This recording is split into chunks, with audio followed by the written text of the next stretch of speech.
Well, joining my program now, well, is a guy who really needs no introduction. Steve Forbes is joining the program. He's got a new book out, Money, How the Destruction of the Dollar Threatens the Global Economy and What We Can Do About It. Steve, welcome to the Peter Schiff Show. Peter, good to be back with you. Thank you. Thanks for coming on again. And hey, you know, the first thing that comes to my mind when I read the title of your book, if we have a destruction of the dollar, doesn't that threaten the U.S. economy more than the global economy? I mean, don't Americans have the most to lose from the destruction of the dollar? Yes, but the whole global economy goes as well, and that's something that some of our foreign friends don't always understand. We are interconnected, and if the U.S. gets in trouble, they're going to be in trouble as well. But don't you think there might be? We all go down when the dollar goes down. But don't you think, though, there might be some winners? Because, you know, with the dollar being the global reserve currency, right, we get this privilege. We get all this seigniorage gain. We get to print a bunch of money, and we get to spend it, and all the money circulates in other countries, and it doesn't come back to America, bidding up U.S. prices. So we get a big push. You know, we get to live beyond our means. We get to borrow cheaper. We get to buy imports cheaper because the dollar is the king currency. But if the dollar were to collapse and no longer be the reserve currency, wouldn't somebody else gain? Because now we wouldn't be able to consume all this stuff. We couldn't borrow all this money. So wouldn't the world have resources and capital that would now go someplace else instead of America? The answer is no. We're the biggest market in the world. And in terms of what the U.S. is doing, the only ones who benefit are politicians and crony capitalists. As you know, two incomes in a family can't do what one income could do generations ago. What the government is doing, you know, in the private sector, if you print money, it's called counterfeiting. When the government does it, it's called stimulus. But the net effect is that households' debt goes up. You get more crony capitalism. And as has been pointed out, when we went off the gold standard, over time, we have not achieved the same growth rates we did when we were on the gold standard. And so, well, no question about that. And why do you think, there's on the gold standard, our economy today, as you know, would be 50% larger. So the American people Steve, are the ones who are getting shafted by this. There's so much evidence out there about how much better the U.S. economy performed when we were under a gold standard. Both the increase in living standards, the inflation rates were lower, we were more productive. There's all this evidence about how well the gold standard works, and we have all this evidence about how horrible this fiat experiment has been. You know, when Nixon took us off the gold standard in 1971, he said it was temporary, right? Well, it's been 40 years. I mean, how temporary is it? Well, this underscored that they really didn't know what they were doing. They weren't overtly hostile to gold. They just didn't know how to maintain the system, and they fell prey to the idea that you can stimulate an economy by conjuring up money, which is like saying a restaurant can get more patrons by having more coat checks, which stimulates the production of coats. No, as you know, money represents products and services that people have created. And when government gets in the game of, it's like, imagine what life would be like if the Fed did to clocks what it does to the dollar. If we had a floating clock, so the clock has 60 minutes an hour one day, 30 the next, 90 the next, it would be chaotic. Or imagine building a bridge, and in the middle of it they decide to change the length of a foot from 12 inches to 10 inches. It would be chaos, and that's what we have today. Yeah, when you have money that has a known value, you know what the dollar is worth, and you can make decisions, you can plan your life, you can make investments because you know what the dollar is going to be. But when you have no idea what the dollar is going to be worth from day to day, year to year, how do you make long-term investments? How can an economy function when you don't know what the money is worth? Well, that's right. As you know, with investments, if you may not get payback when you build a new factory or new product 3 years, 5 years, 7 years down the road, and right now you don't. That's risky enough. But if you don't know whether you're going to get $100-cent dollar, 50-cent dollar, 20-cent dollar, you get more speculation in hard assets. We never would have had the housing bubble if we hadn't started cheapening the dollar 13 years ago. So we're already paying a huge price for this nonsense. And the nonsense is only getting worse. They're increasing the level of nonsense. If you listen to all the talk now, all the central banks are saying the problem is we don't have enough inflation. That's why the economies aren't growing. And so central banks have to create more inflation to get economic growth. Well, and that's nonsense. But inflation, as you know, one thing Keynes got right was that inflation is a tax. And I wish somebody in Congress had asked Yellen, or should have asked Ben Bernanke, the head of the Federal Reserve, who gave the Federal Reserve the authority? Let's pretend they have 2% inflation. Let's pretend we know how to measure the thing, which is a whole other subject. That 2%, 2.5% is the equivalent of $1,000 a year for a typical American family. Who gave the Federal Reserve the authority to tax American families $1,000 a year? I wish somebody had asked them that question. Or also, how are we better off paying those taxes? I mean, when they say, inflation's not high enough, we're worried that inflation is not going to meet our target. Why do they have to have a target? If inflation is low, why should they take action to make it higher? And, to your point, why is paying an extra $1,000 a year stimulating the economy? I don't think even Keynes would fall for that one today, seeing what's resulted from it.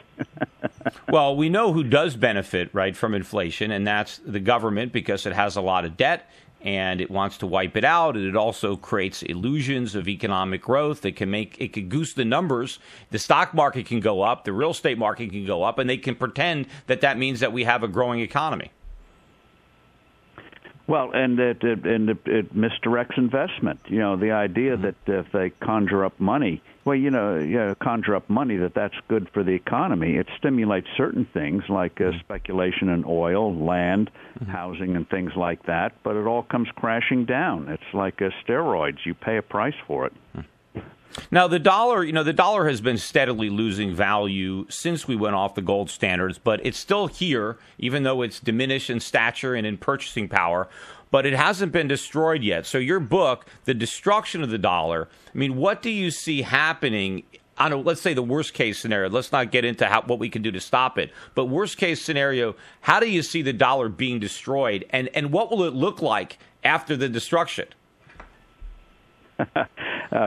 Shrinkage. As you know, since 1971, the dollar's lost about 80% of its value. And unlike a hyperinflation where things happen so quickly, this is corrosive over time. And Keynes was right when he said not one in a million is going to be able to diagnose what's happening, but people profoundly feel something is not right out there. And that feeling is exactly on target. So we'd have more stagnation. More people would be trapped instead of moving ahead. And I think this is going to become more of an issue. And remember, you know it, we were on a gold standard for 180 years, and we did pretty well by it. Thank you very much. We did extremely well. But my question is, I know we've been steadily declining. Do you look for an acceleration of that trend? Is that the destruction, or do you think it's just going to be another 40 years of slow decline? Yeah. No, what you're going to happen is you have decline, but you get punctuated by a severe crisis. We all know what happened in the 70s. We all know what happened in 2008, 2009. And because they don't know what they're doing, you can have periods of calm and seeming prosperity. But because they don't know what they're doing, they're going to lurch into another severe crisis. It's just like doctors who used to bleed patients. You just know at some point they're going to do real harm again. But it's almost like, Steve, nobody even remembers when people were worried about the dollar. I mean, I know you remember when people looked at the money supply on Thursdays, or they looked at the trade deficits, and when they were big, you would see a big runs in the dollar. People were actually worried about our twin deficits, but no one even seems to care anymore. Like a dollar crisis isn't even something that people are worried about. Well, there's one reason why we wrote the book was to explain that money measures value like a clock measures time or a ruler measures length, and strip away all the jargon. And I think people can be roused up once they realize what's going on. And so that's why we're in the agitation business. Thomas Paine and others, when they pointed out simple things, people responded. Yeah, in fact, that's what the dollar used to mean. It was a measure of of gold. It was a specific quantity of gold, and we called that quantity a dollar. That's really what it was. It meant you have this much gold. But now nobody knows what a dollar is, not even the Federal Reserve. It's arbitrary. Well, that's the thing. It's so hard to predict because the Federal Reserve operates by whim. Maybe they'll have a Snickers bar standard tomorrow. Who knows? And that's the uncertainty. Yeah. Uncertainty means less investment. And again, and the Constitution, when you print money. Go ahead. Go ahead. No, the Constitution says that Congress is going to set the value of money, right? They're not supposed to print money, but they're supposed to coin it and regulate its value, but they don't regulate the value of money at all. No, that's one form of, it's like, again, if you had the clock having different minutes each day, it would be chaotic. And in terms of money as a stimulant, as we pointed out earlier, if you do that in the basement, that's called counterfeiting, printing money. When the government does it, it's called stimulus. But money, as you know, represents what people have created in terms of products and services. Like a coat check in a restaurant represents a coat. You don't conjure it out of thin air. Yeah, and that's when they went off the gold standard. When you went back with your claim check, they didn't give you a coat. They crossed off the, we'll pay you your coat, and they kept your coat, and they just gave you a little stub, and they said, here, this is all you get. This is your coat. That's what they did when they took away the promise to pay gold from the dollar. But I wanted to ask you on, but actually, we're running. I'm running short on time, but stick around. We got a quick little commercial break. But we're going to come back, talk a little bit more specifically about the dollar's destruction and what might be the catalyst for a crisis in the near term. And then, what can we do? Is there anything that we could do to alter the dollar's fate? Is there anything we could do to restore it before it becomes destroyed? So we'll talk about that. We got a quick break, and we will come right back.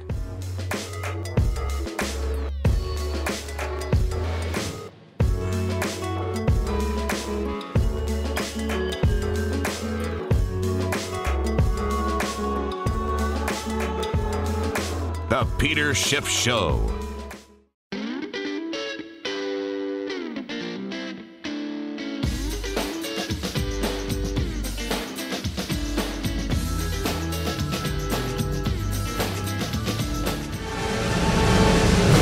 You're now enrolling in the Peter Schiff School of Advanced Economics. Twice the education of a Harvard MBA. For 1/168,000th the cost. We are talking with Steve Forbes, chairman, editor-in-chief of Forbes Media, about his new book, Money, How the Destruction of the Dollar Threatens the Global Economy and What We Can Do About It. And, Steve, I remember that you were a critic. I was. A lot of hard money guys were very critical of the Fed's QE programs when they first launched it, and then QE2, QE3, all the QEs. We were saying this was just inflation in disguise. This was going to create even bigger distortions. It was going to be problematic. But now you have so many people who look back at the last few years and think that our criticism is not valid, that the Fed has been proven, prescient in its policy. How do you answer those critics that say that QE was a good idea and it worked? Well, this gets to the heart of why we have this punk economy, worst recovery from a sharp downturn in American economic history. And what the Fed did with QE by suppressing interest rates across the board was go in the business of credit allocation. That's statism. That's a polite word for it. Made it very easy for the federal government to borrow, deficit without tears, very easy for large companies to borrow. But for small and new businesses, which are the heart of job creation in the economy, they were starved for credit. So the Federal Reserve became a handmaiden in a convoluted way for the federal government. That's why most of the new credit created since 2009 went to the government, not to the private sector. So and a lot of it, Steve, a lot of it. Yeah. Mm-hmm. Go ahead. I was just going to say, if a baseball player hits 200, that's not going to get you to the World Series, and that's what the Fed gave us. Yeah, a lot of the credit, unfortunately, went to reinflate the bubbles that had burst in the housing market and the stock market.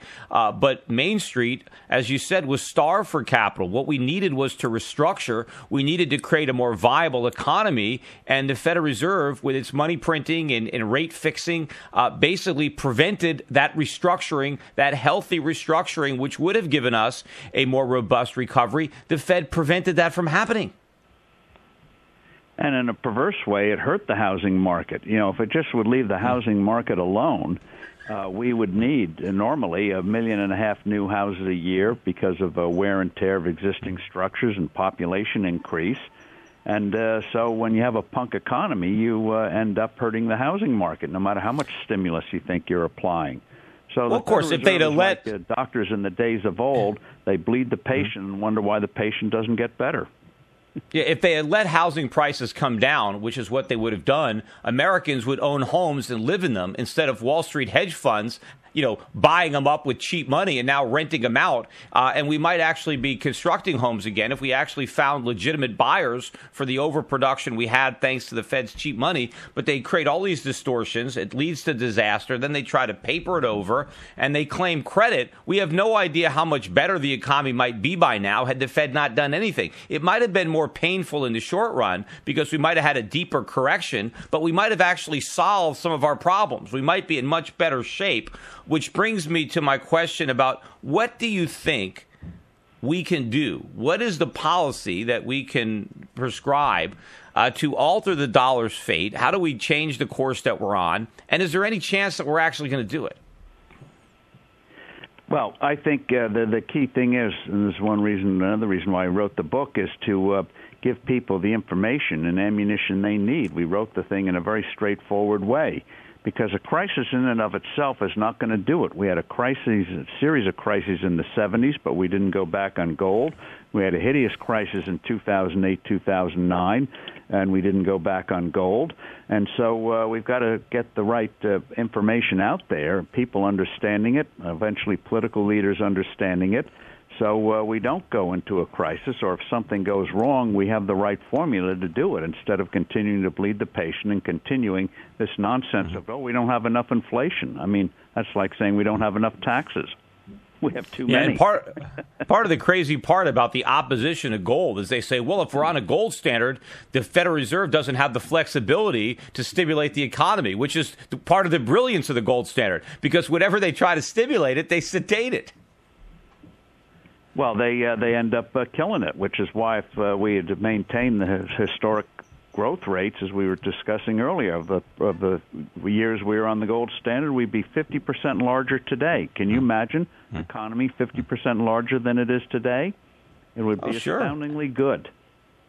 But how do you get the public? Remember, to go on a gold standard means there's no more deficit spending. The government is going to have to make some real substantive cuts in spending. Because if it has to spend real money, it doesn't have it. It needs the Fed to finance these deficits. Well, what you're going to get is you're going to get positive reform on Social Security, positive reform in health care, where we get real free markets and effective safety nets instead of the hodgepodge system we have today. It'll lead to positive reforms. And in terms of the pain of the housing market, a lot of people went through pain, but it was pain for nothing at the end of the day. We didn't break the fever. But positive reforms in Social Security and Medicare means cuts. It means the government admitting it doesn't have the money and reducing the amount of payments. So will politicians do that? Will the voters stand for that? Well, the thing is, in terms of Social Security, we can pay the benefits of those who are on it. Where the system goes haywire is when you get people who are not on it going on the system. And the thing about it is, if we start introducing personal accounts for younger people below the age of 50, and turn liabilities into assets in terms of a system that destroys capital, a system that creates capital, we'll dig our way out of it. And but Steve, if we let the younger people don't believe they're going to get Social Security, so they'd be quite happy to they're own not. their own account. They might as well believe in UFOs or something. But if we let the young people off the hook, how are we going to pay the people who are currently on it? Especially if we have higher interest rates. I mean, I would disagree with you that we have the money to make the payments to the current crop of retirees in the baby boom. We don't have the money. That's the point. And if we want to let the young people out of the system, then we really don't have the money, because we count on the money we steal from the young to give it to the wealthy or the older people who retired, because there's no money there. Well, the thing is, if there's been numbers work done on it. Right now, as you know, we do 12.4% for Social Security payroll tax. You could do 6 or 8 of that to people's private accounts, and they would still end up with more than what the system gives out today. So, no question I that the young people ways to do it. The young people would have more, but the government, the Social Security, Steve, Social Security is already running in a deficit right now. They're not collecting enough taxes to pay the current benefits. And if you cut the taxes even more, then it'll be even worse. We need these cuts, but unfortunately, I don't think the public and the politicians are ready for it. But I really appreciate you coming on the show and writing your book, Money, How the Destruction of the Dollar Threatens the Global Economy and What We Can Do About It. We got a break. We're coming back for hour 2 right after this.